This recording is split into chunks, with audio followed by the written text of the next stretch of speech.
Hello. Hello, and welcome to the Recovery Experience Podcast.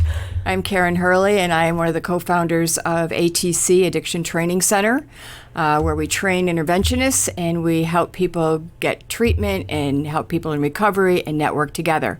And my co-host and co-friend and co-everything is Cynthia Wiesman. And I am the Executive Director of Women Empowering Women in Recovery. We are committed to helping women regain their self-worth through education and mentorship.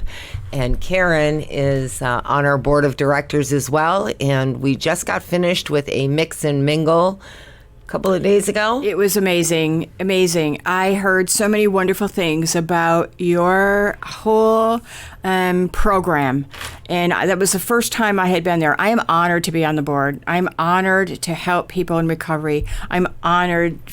Everything about what you do just fits my heart and my sobriety and my goals and everything about me as a recovering person, as a woman.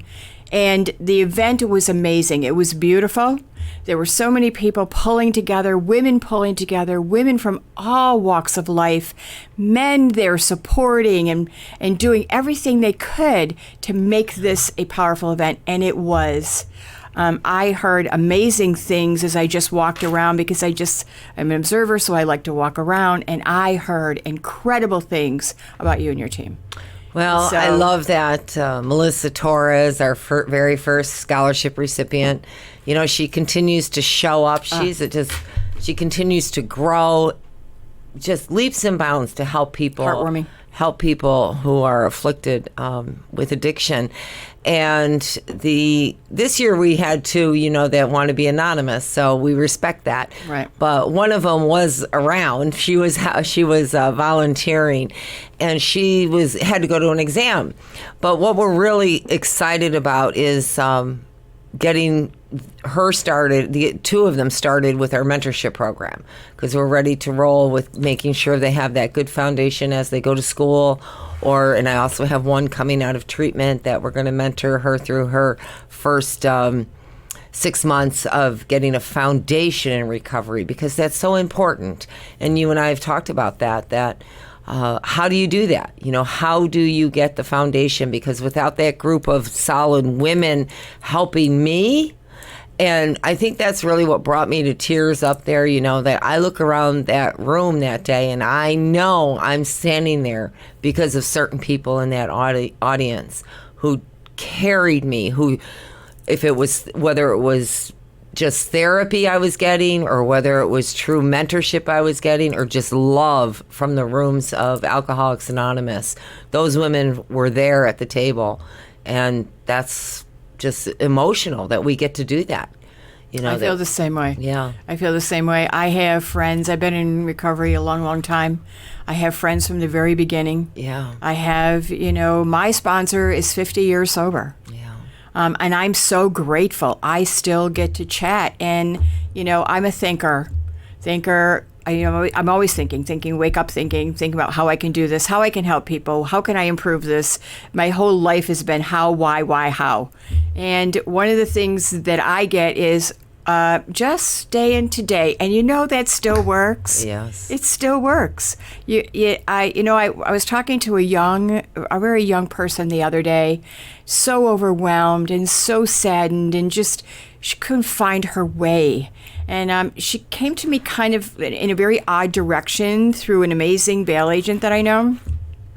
And so we had conversation, and we had conversation again this morning. And it's like, people just need to know they're going to be okay. And I remember being told, you're going to be okay.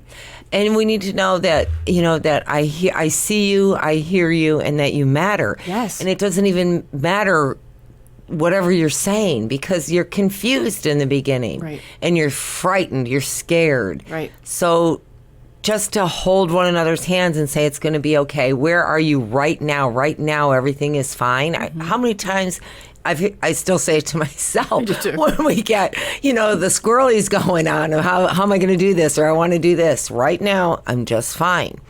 So the mentorship program is extremely important, as you know, because when I just had opportunities that I didn't even know I was going to get, through staying in the day and having people offer me help and me accepting it. I didn't come into recovery until much later in life.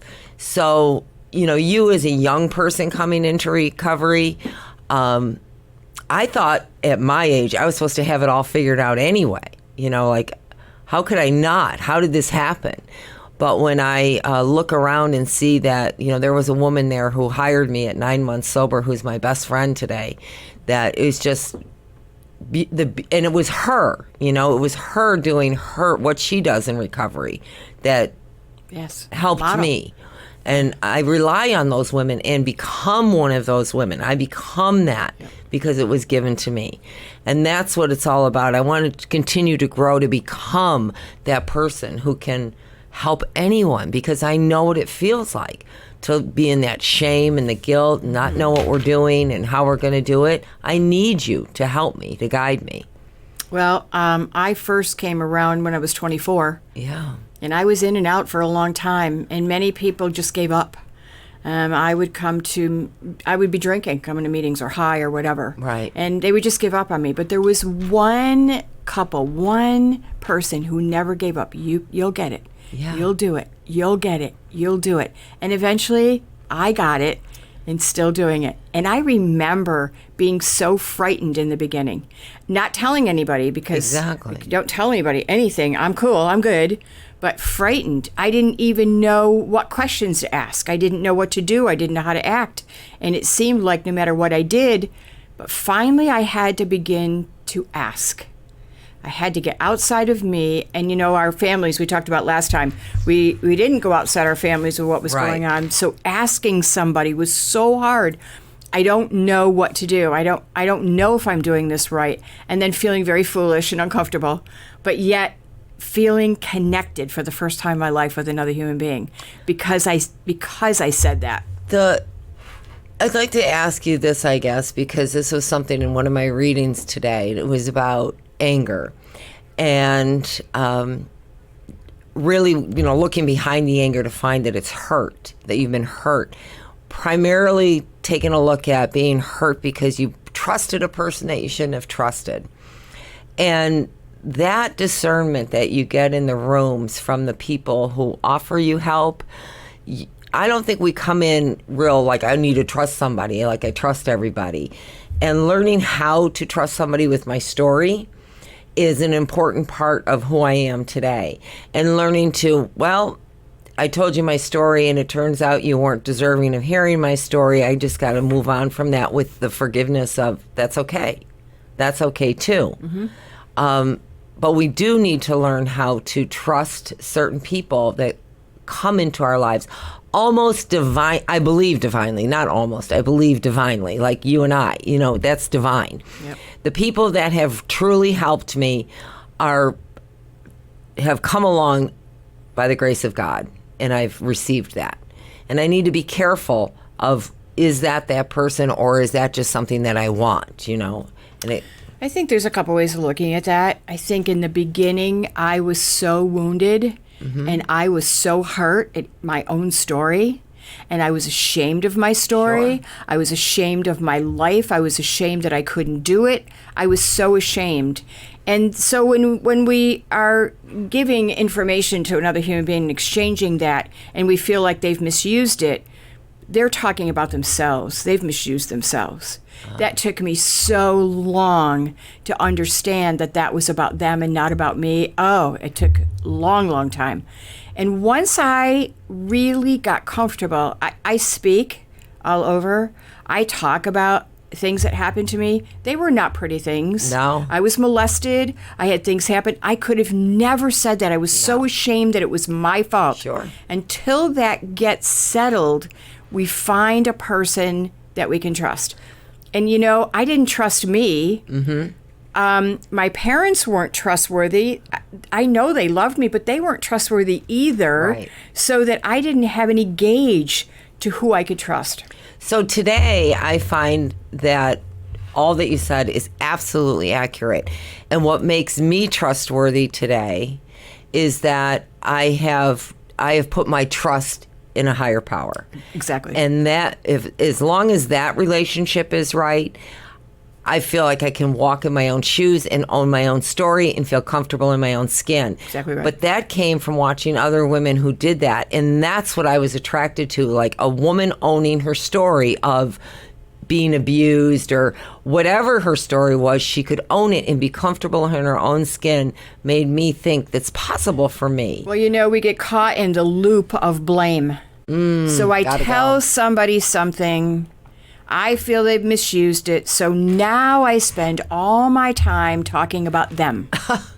Yeah. Instead of what that felt like for me, Right. Instead of that was about them misusing me or you misusing a story because of themselves, I blame them. They didn't do this right. They didn't talk to me right. They didn't do this. Whatever that is keeps you outside of yourself and never the freedom of self. But right there is where you need guidance. I needed guidance to Yes. know that it wasn't, it Yes. was about them, and what's it about me? Yes. How can I learn from I didn't that? learn that by myself. Right. We don't learn that by ourselves. We don't learn to drop the blame Right. out of our vocabulary at all unless we're guided through that. That's That's right. a very important That's right. lesson That's to learn. very- Because I want to blame you for what just happened. That's your fault, not mine, And dropping that from my vocabulary and owning it all just makes me really stronger today anyway. Absolutely. Because it makes me go, you know what? I'm a human. Exactly. I just made a mistake. It's okay. Just learn That's all. how it served you and how it didn't serve you so you can move on from that. Because every single thing that happens, everything brings you to the next place, Yeah. brings you to the next level, if you will. And the people that enter into your lives, some people stay, some people come in only for a short time, some people come in for a day, some people come in for years. You never know what those people are going to be. I always am, when we do groups, when Scott Jones is my business partner, when we train, I always look around the room because we switch off. And I look around the room, and if I don't know the people in the room, I always think, who am I going to be friends with? Because I know somebody in that room, we're probably going to be friends. We're going to end up talking. We're going to end up seeing each other. We're going to end up, we did that. Right. The very first time you walked into my office, we connected instantly, and that's how friendships are, because we're true to self. Me, We're I true to didn't self. even know why I was coming. I was just told you Me need to neither. meet. I didn't know why you were coming either. Sat down and the connection was there. Mm-hmm. That is following my gut of taking the time to pay attention, to go meet somebody, to see what that's about. Listen to their stories and find the connection, because we have the story. We and do. the stories match. We empower one another. We heal one another. Yep. In this human experience that we're having, and we pay attention. And then all of a sudden we don't have to be blaming people or not trusting people or getting angry at people. It's just living in the moment and living in today. There's a thing that my sponsor used to say, and in fact, Scott Jones does a podcast on this. It's really amazing. It's called The Truth. What is the truth? Mm-hmm. And my truth is different than your truth. Absolutely. But I need to respect your truth. Mm-hmm. And I need to respect everybody else's truth. I need to respect my own truth. What is it inside me that I move forward in my life with dignity, with honor? And I heard that in a women's meeting many years ago, that we have honor and dignity. I didn't feel that then. But that came with time, that I did have honor, and I do have dignity and humility, and all the things that were promised to me, I have as a gift. Now, I can lose them by going out and doing the old things of blaming, of lying to myself about things, and even the little lie of, they didn't talk to me right. Those are just little lies. It's about them. Right. How did I respond to that? Am I proud of my response? Am I proud of the way that I respond to life? Am I proud of the way that I walk in life? Not always. Well, that's the way you honor yourself. all the time, but I'm not. That's the way you honor Yes, yourself. But I must be truthful. Right, I you must be truthful. I must honor myself for who I am. And I tried, I think when I looked around those rooms at the Mix and Mingle, which we're all so grateful for, yes. is that I tried to honor everybody there and why they came. because this is not something we can do alone. No. We have to do it together. Right. And we talked about this, I think, the last time, too, that stigma and that this problem of addiction isn't even expected to get better until 2025.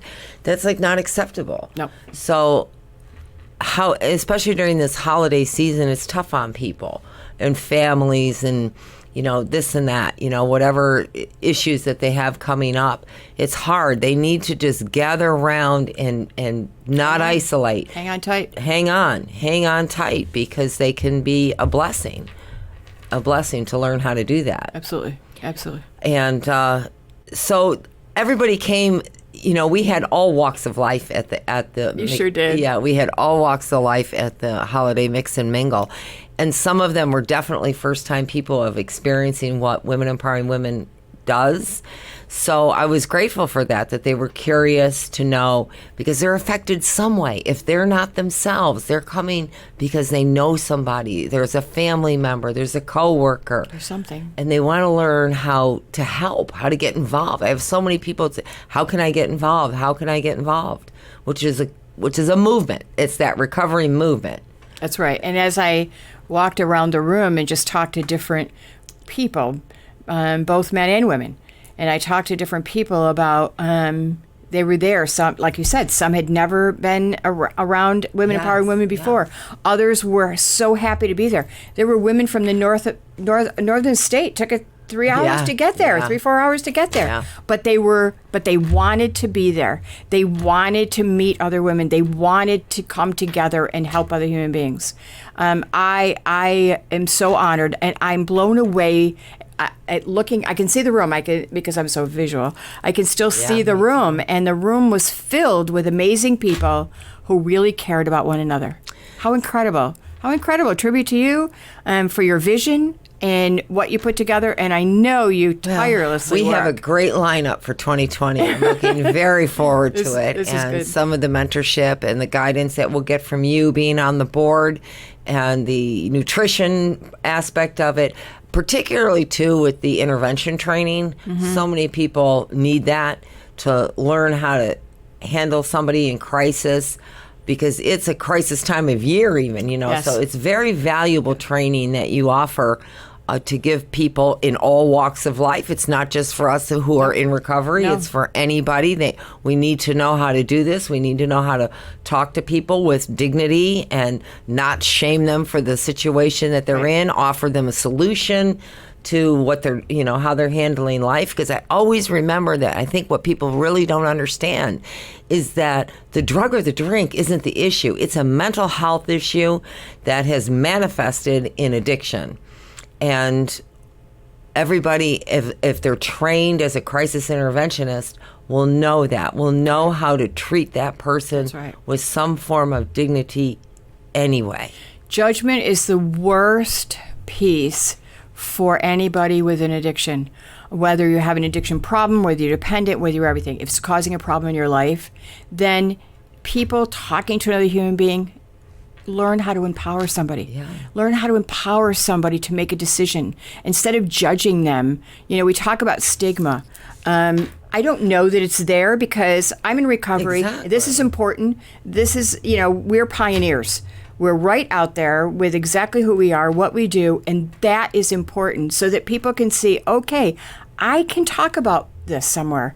I can be okay, and that's what's important. Yeah. As people just don't understand that the addiction has little to do with the person. It's a mental health issue. That's right. That has just manifested. Right. So now how do you live? And everybody has been derailed at some point in their life. And this is just a derailment. That's what it is. It's a derailment. Yeah, that's right. And it's a chance to, so if we all learn how to treat one another in that crisis, we'll be better human beings. That's right. We'll be better human beings. Because the hopelessness of somebody who is at the end of their using, and I talk a lot about, to me, when you get into a rehab, you're in stage 4. We all understand what stage 4 is. Yes. We think about cancer. We think about diabetes. We think about all these things. It's stage 4. Yeah. You're not in prevention. You're not in the beginning. Nobody helped you to understand in the beginning. And you got all the way down this trail, and now you're in stage 4. So how do you go back and learn how to live? How do you not react to all those pieces that were said to you? How do you not react to somebody saying, "Oh, you're never going to," I was told, you're never going to make it. And I believed them for a while. And then I don't know what changed. All of a sudden I got mad and said, "I'll prove it." Yeah. Okay, so that was my story. But there are people who are told they're never going to make it, and they don't. Well, they're told that long before even Oh, they're absolutely. told that in grade school. Absolutely. A little You're not kid going might- to, yeah. Right. That So you're no good. We need or- to learn how to empower people. Yeah. We need to learn how to, one of the things that the training does is we help train an interventionist to help that person make the decision themselves. Absolutely. Not saying you have to. This is your decision. Yeah. This is your life. Do you want something better? Right. Well, we can show you the way. That's I what's just important. had one girl that I had put into treatment, and she called me saying, "I don't want to be here." And I said, "That's the best thing I've ever heard. I don't want you to be there. You know, Right. you don't ever have to go back. Right. So take what you can and turn it around, That's a great answer. And yeah. That's a great answer. You don't Love ever that. have to do it Love again. That. Love that. So what we're really talking about here, and I think we started it last time, is our circle. Yeah. The circle of people. We talked a little bit about who do you put in your circle. And you find out it may be your dog or cat you put in your circle in the very beginning. It may be, I don't know who's in your circle. My cat is in my circle, I will tell you that right now. Yeah. But I had beautiful golden retrievers in the beginning that were in my circle that they were big, 140 pound. And when I didn't feel good, I could hug them and I'd whisper in their ear and they just loved me. And so I learned that. Then there were sponsors. Some sponsors fired me, but then I found a sponsor who would just say, "It's going to be okay." And then learn the lessons. My circle contains people who have a vault that when I tell them things, it's safe. Yes. And that's important to me. And Brene Brown also talks about a marble jar. Yes. When people Yes. people earn marbles, and Yes. you put a marble. I have a in little for them. bag of marbles. Yes. You're in that bag of marbles, by the way. You are. You're my marble jar. You've earned a marble. You earned a marble. So It's a cat's eye, actually, in my and we need that. We need somebody that's going to have a vault for us, and that can earn a marble. I totally agree. Yeah. Totally agree. So we're at the end I of our believe show. we've been told. Yep. And, we wish everybody a happy holiday. We will be back in 2 weeks. The 27th, right? Yes. Right after Christmas, we'll be back again. And we wish everybody a wonderful holiday. Take care, be safe, be sober, and love somebody. Very much so. Thank you. This is Karyn. This is Cynthia. Take care.